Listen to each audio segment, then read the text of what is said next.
Hello everyone, welcome to pharmacovigilance.update. Today's topic is labeling.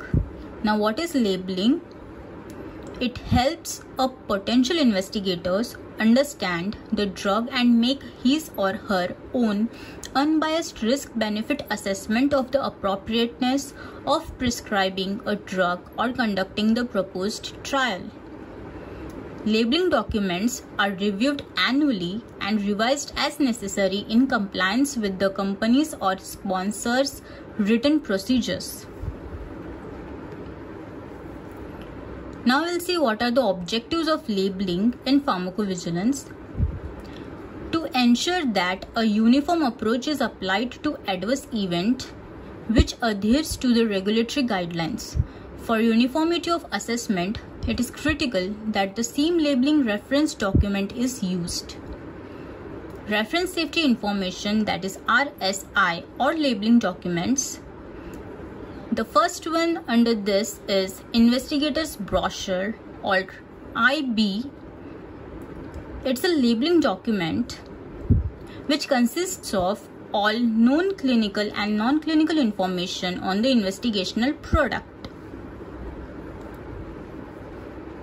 Company Code Datasheet or CCDS, Company Code Safety Information, that is CCSI.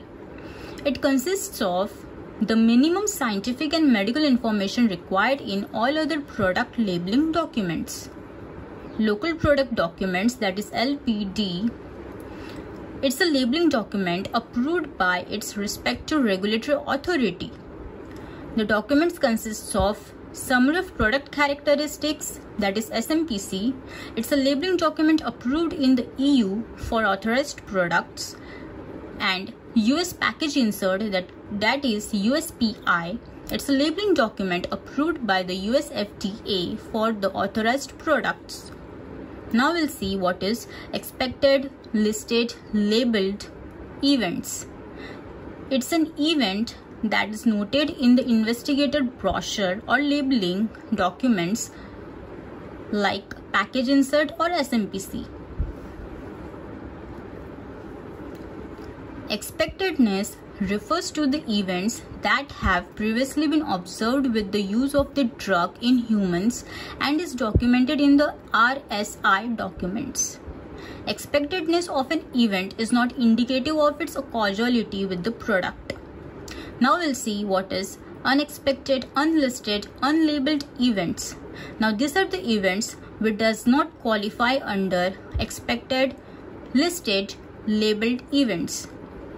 In the absence of sufficient documentation and in the face of uncertainty, an event should be regarded as unexpected, unlisted, or unlabeled.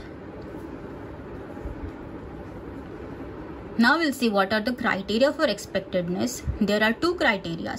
The first one is event term already included in the RSI, and second, event differs in nature, severity, specificity, and outcome. That's it for this video, guys. Thank you so much. Don't forget to press the like button, subscribe, share, and please press the bell icon for more such videos in future. Do follow me on my Instagram page, that is phvig.update. Thank you.